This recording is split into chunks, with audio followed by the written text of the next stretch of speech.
Hola queridos amigos y amigas, los invito una vez más a conversar desde aquí, desde Temuco, nuestra ciudad, y a pensar un poco ideas sobre el desarrollo que queremos para la región. Sin lugar a dudas, uno de los problemas más importantes que tenemos es el desarrollo económico, es raíz central de gran parte de nuestros problemas. Y hoy quiero conversarles de dos cosas que afectan nuestro desarrollo económico y las cuales tenemos que atender si queremos salir de esta situación. La primera de ellas es un problema país y se llama enfermedad holandesa. ¿Qué es la enfermedad holandesa? En economía se llama enfermedad holandesa cuando un sector productivo concentra gran parte de la actividad económica del país, perjudicando a otros sectores. ¿Por qué los perjudica? Porque hace ese sector, al recibir tantas divisas, hace que el dólar, el tipo de cambio, esté muy bajo y que los demás sectores exportadores les cueste levantar cabeza porque ese sector obviamente mantiene el tipo de cambio muy bajo. Obviamente me refiero al cobre, y las regiones que no tenemos cobre obviamente hemos sido afectadas por esa enfermedad holandesa durante mucho tiempo y no hemos sabido como país dar este salto y entrar a una nueva fase exportadora de mayor valor agregado, de mayor productividad. El segundo problema que tenemos es menos conocido, se habla menos de él, pero no es menos importante. Y fíjense que es el enfermizo centralismo que tenemos como país. Y esto no es de país desarrollado. Los países desarrollados buscan un desarrollo uniforme de su territorio. Países que todavía están en vías de desarrollo en términos de ingreso per cápita tienen este problema. Por ejemplo, China, a pesar de que es una potencia mundial, su ingreso per cápita sigue siendo bastante bajo comparado con los países europeos o con Estados Unidos. Bueno, China tiene ese problema. Tiene la zona este de su país con todo un desarrollo industrial muy potente y la zona oeste muy agrícola y continuas migraciones de una zona del país a otra porque las diferencias de calidad de vida y de ingreso per cápita son brutales.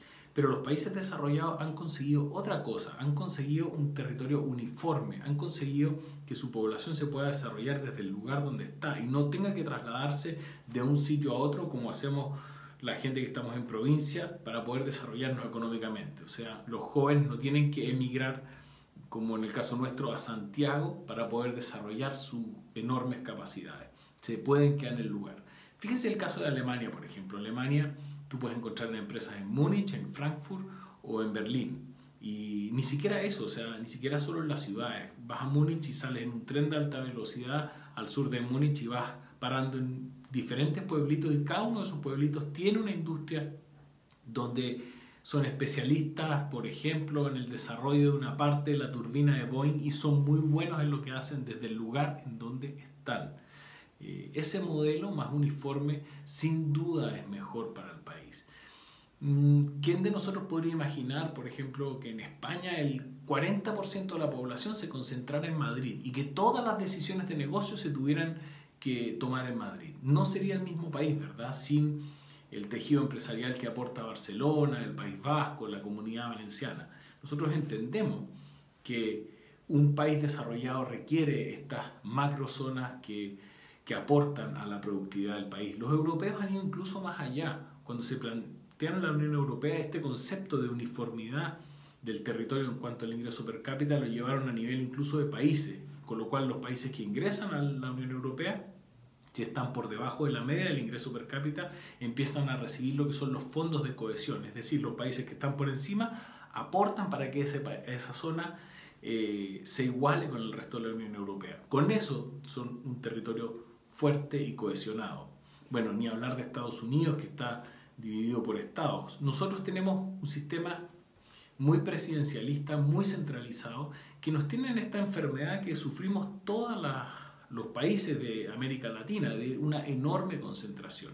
Y la pregunta va entonces por, bueno, ¿qué es lo que tenemos que hacer? En Chile ya se ha empezado a hablar de grandes macrozonas, macrozona norte, macrozona centro y macrozona sur, pero tenemos que hacer que esas macrozonas sean más operativas y más prácticas.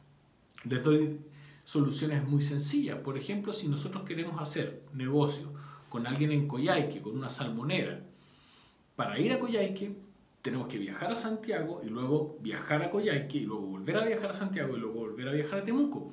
¿Qué sentido tiene eso? No tiene ningún aporte desde el punto de vista de los negocios. Tenemos que desarrollar, por ejemplo, infraestructura, vuelos tempranos que conecten nuestras zonas, vuelos al extranjero para permitir que llegue turismo.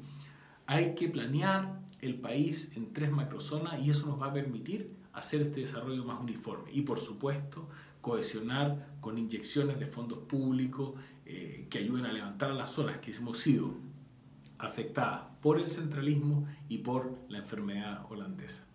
Bueno, esa era la idea que tenía para compartir con ustedes hoy, así que espero que sigamos en contacto reflexionando del desarrollo de nuestra ciudad y de nuestra región.